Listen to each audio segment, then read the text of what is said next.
Assalamualaikum warahmatullahi wabarakatuh. Oke, pada video kali ini saya akan coba memaparkan berkaitan dengan mata kuliah evaluasi pendidikan. Jadi, yang pertama, apa itu evaluasi pendidikan? Evaluasi pendidikan adalah kegiatan yang dilakukan oleh guru secara sistematis, terarah, dan terencana dalam upaya mengetahui sejauh mana terjadi perubahan perilaku pada diri siswa. Setelah mengikuti kegiatan pembelajaran, sehingga guru dapat menentukan tindakan yang tepat. Nah, sedangkan menurut Bloom, yaitu kegiatan mengumpulkan fakta atau bukti-bukti secara sistematis untuk menetapkan apa telah terjadi perubahan pada diri siswa dan sampai sejauh mana perubahan itu terjadi.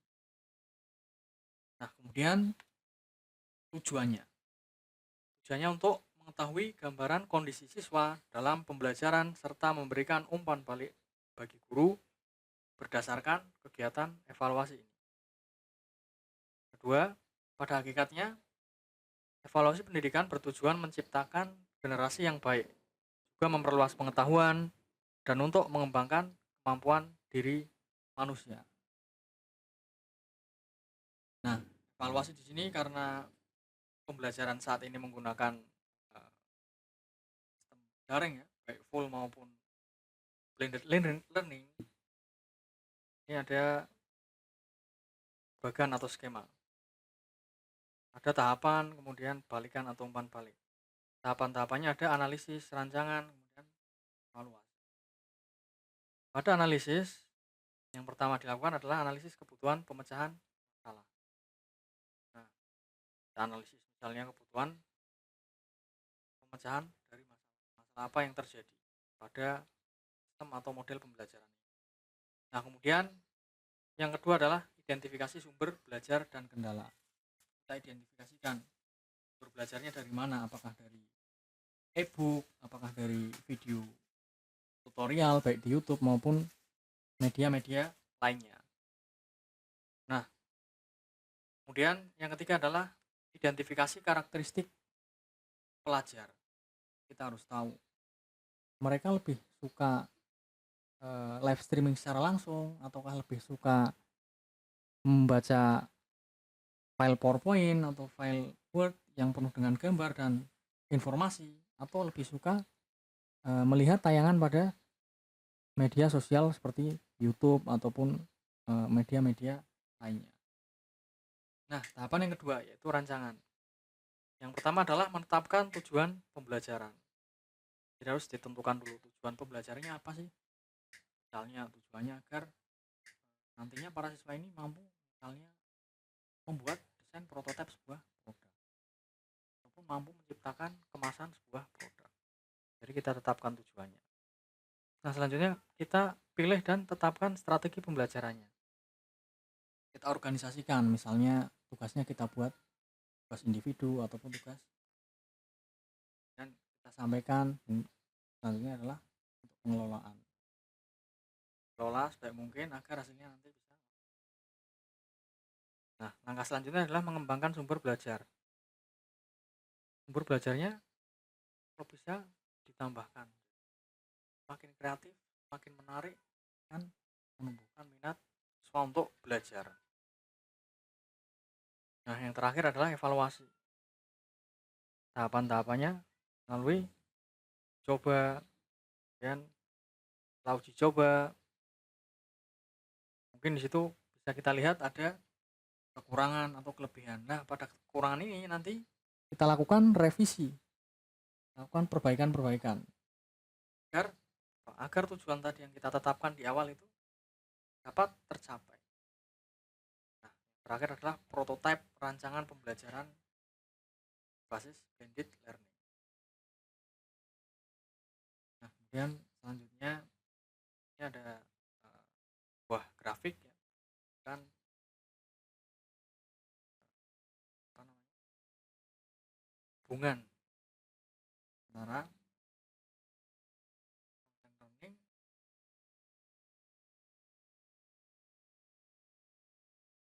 blended learning, luring. Nah, di sini ada ya classroom atau via tatap muka di kelas, brick and mortar.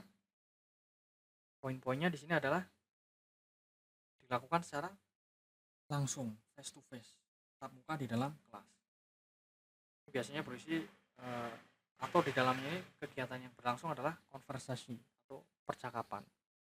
Kemudian negosiasi, interaksi, negosiasi, kita diskusi. Kemudian production, lakukan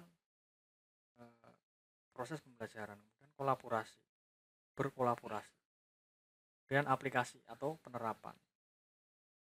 Nah, untuk yang online learning kita gunakan gadget ya, baik itu handphone maupun laptop atau ya elektronik lainnya. Nah, yang terjadi di sini adalah apa?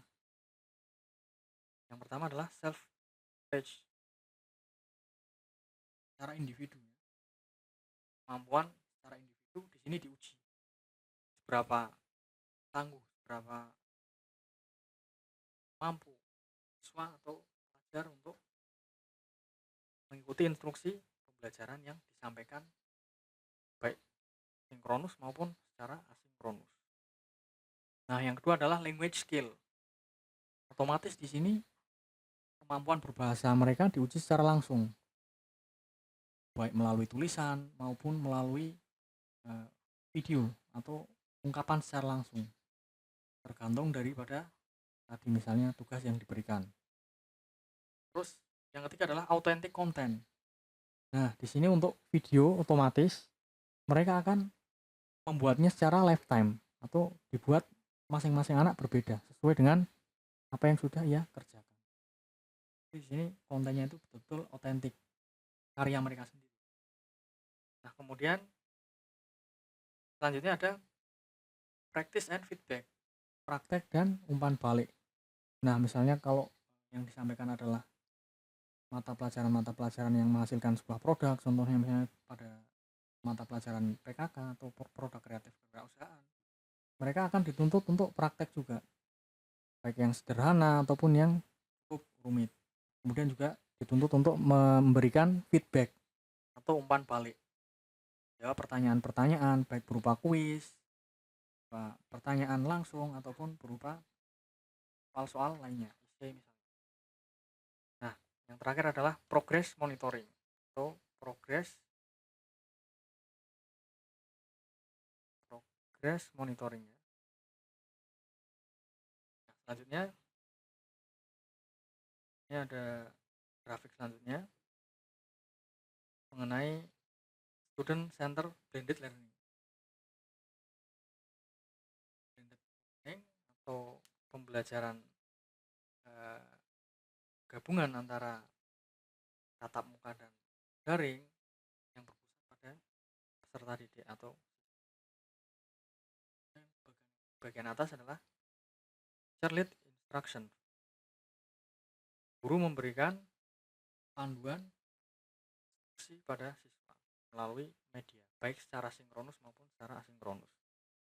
Nah, nanti hasilnya adalah feedback reflection atau umpan balik, itu jawaban daripada peserta didik, baik secara langsung berupa video maupun berupa tulisan tertulis. Nah, kemudian berpindah ke sebelah kiri, grafik yang berwarna biru, untuk printed instruction. Lakukan kan? Nah, biasanya berhubungan dengan proses pembelajaran yang secara tatap muka atau luring di luar jaringan. Semuanya biasanya berupa mungkin buku cetak maupun tas printout untuk materi dan untuk tugas-tugas yang harus diselesaikan siswa pada proses pembelajaran. Nah, pada bagian kanan di sini lebih terfokuskan pada pembelajaran daring atau dalam jaringan. Ini berarti penilaian berbasis web ya. Kita menggunakan banyak sekali media.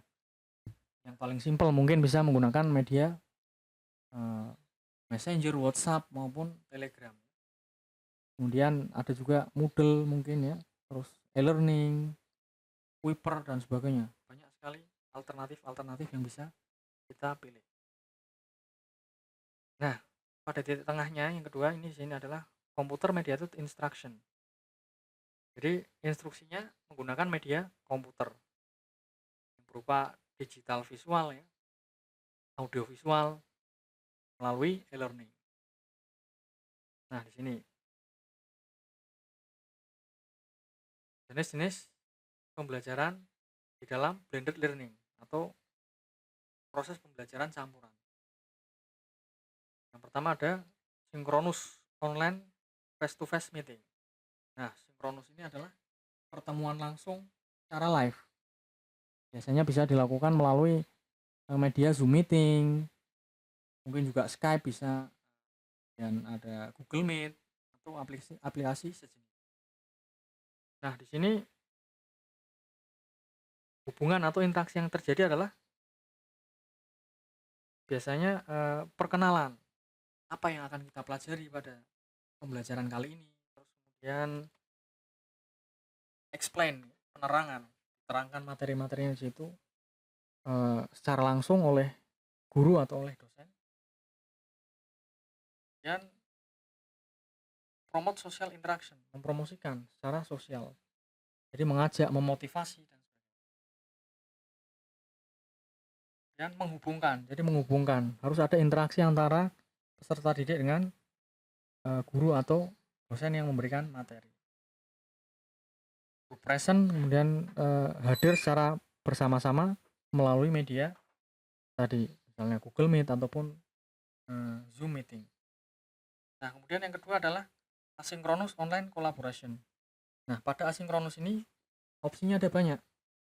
Mungkin bisa kita gunakan rekaman video yang diupload pada YouTube, ataupun materi yang sudah ada kita sampaikan di situ, kemudian kita tambahkan sedikit penjelasan di bawahnya. Jadi ini bisa diakses kapan saja, selama waktu yang diberikan masih ada.